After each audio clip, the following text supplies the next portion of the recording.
Okay, what we're going to do is we're going to go through forward and direct clutch packing for the Turbo 400 here. We're going to start with the direct drum. We're going to start with seal identification. There are three seals.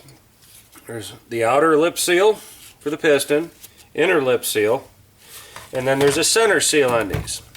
The common center seal has a lip on this. There's two of them that come in the kit. This is an 8623121 is the number on this one. This seal is going to get installed right here, lip facing up.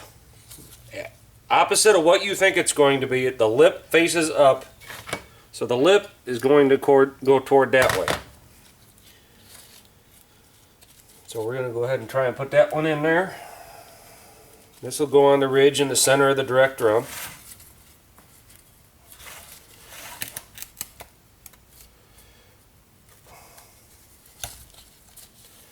Kind of get her in there nice and happy. Now we've got the inner and outer seal. There's only two inner seals that come in a 400 seal kit. These only go one for the direct, one for the forward. They're the same seal. Uh-oh. The outer seal, don't get the outer seal confused with the intermediate seal. This seal has the last three numbers on one side is 292, and you go 180 off of that, and it should have 101.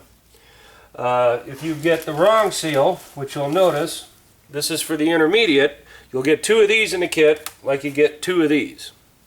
So one set for forward, one set for direct. They're the same seal. You'll get one of these that says 8623143. I call this a 143 seal.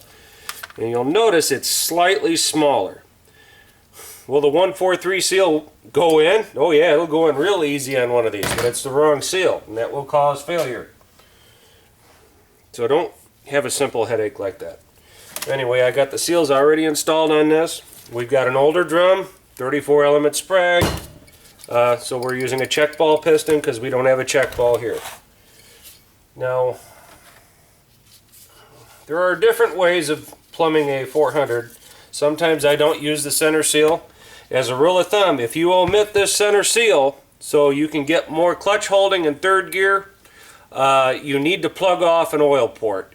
If you leave this seal out and don't modify the transmission somewhere else, when you hit third gear, it will try to engage reverse at the same time and cause catastrophic failure. So there was a builder years ago that made a rash of transmissions by omitting this seal, saying it was performance, but he never blocked off an oil port, and it was backfeeding through, engaging reverse when he hit third gear.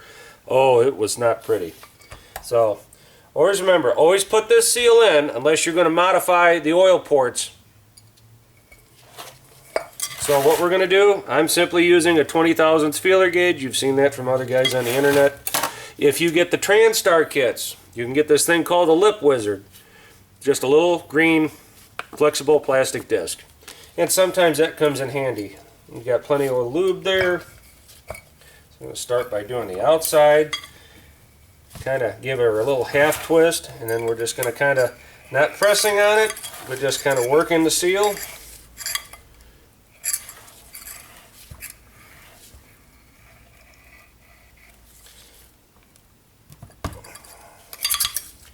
Go back to work the center. Oop, I think I heard it pop.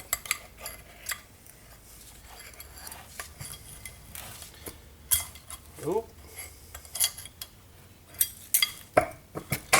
There it is. You hear it pop when it hits home. You can turn it freely like this. You've hit home. So now we're going to put on these, you have, oh, I forget how many springs. I'm going to show you what it looks like from the factory.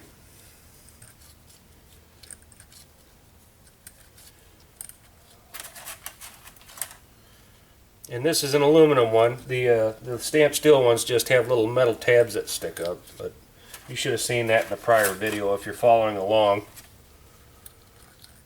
Okay, this is how it comes from the factory, with two omitted. Don't ask me why, that's the way it comes. Now, performance applications, if you get into trans brake springs or any other kind of unique performance application, they'll give you all of the springs. Let's see how many's here. 1, 2, 3, 4, 5, 6, 7, 8, 9, 10, 11, 12, 13, 14. There'll be 16 altogether. 14 is the way it came from the factory. These are different than the forward drum springs, but usually by the time you get into a 400 in this day and age, somebody else has probably had it apart at some point, and the springs got mixed up when that guy did it, so it's kind of a moot point.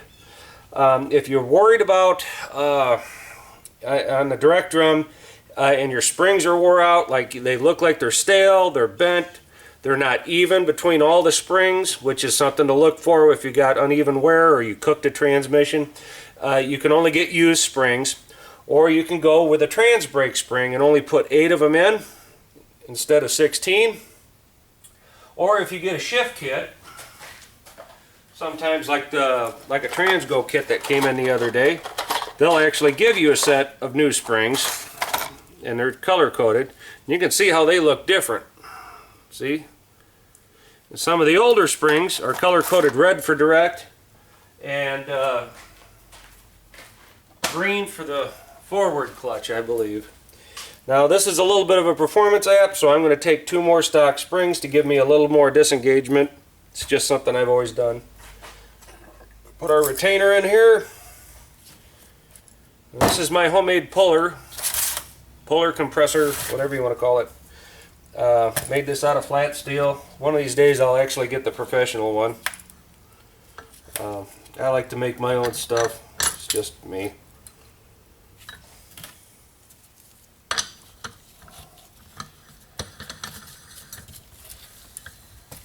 And just get it lined up.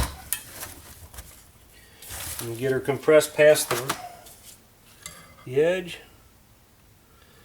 Like I said, if you're putting in like a true drag racer's valve body or something like that with a trans brake, you should always put in, the 16 springs you put in are very stout, very stiff.